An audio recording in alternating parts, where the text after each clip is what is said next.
people in black, in masks, with weapons, beating up people on the street and smashing the NCR and smashing businesses. My reaction was, this is not the Hong Kong that I knew. And this is not the Hong Kong that can be. Hong Kong is this multinational mixing pot of all sorts of people who want to do business in a place that has rule of law, right? It's one of the freest places in the world. It allows these different ecosystems to come together and create all sorts of magic. We've worked so hard in Hong Kong over the last few decades to create a wealthy, happy place, and these people don't understand what it takes to build the city, and they're destroying it. It seems like these people doing the violence have never gone hungry.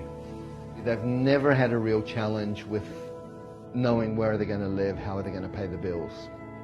I can understand young people who feel they have no way out, who feel trapped, and who do not have the emotional skills, the intellectual skills to manage that. I feel very, very sad that this destruction is being done.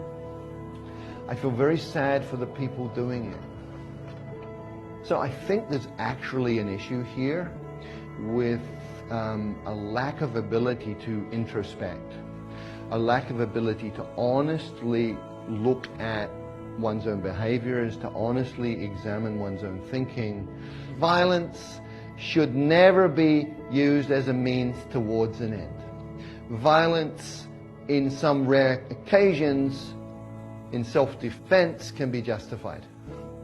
Beyond that, using violence for political outcomes should never be tolerated. Using violence instead of trying to understand the situation should never be tolerated.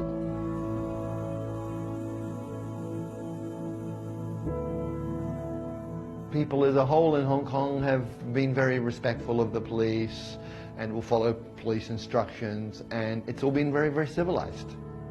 I think the Hong Kong police have been extremely restrained. I've seen video of Paris and other parts in France, and they're certainly not constrained. I've seen them taking pepper spray to people in wheelchairs. I've seen them literally beating people unconscious who were running away.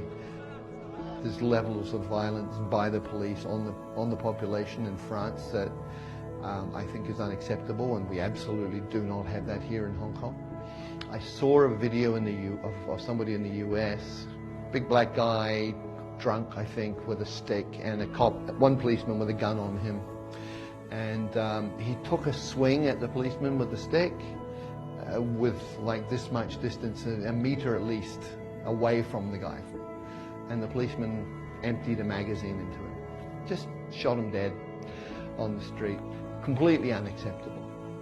Hong Kong police are trying to keep the peace and not hurt anybody. And that is being taken advantage of. And what we have now a little bit is a situation of guerrilla warfare. And I hope people actually back off and start to think rationally about this, because the Hong Kong police force is charged with the security of people and of property in this city. And they cannot stand back and allow one group of people to beat the crap out of other people just because they have a different viewpoint. That is unacceptable, and that destroys freedom of speech in Hong Kong. Allowing this level of violence to continue and to escalate is destroying freedom of speech in Hong Kong.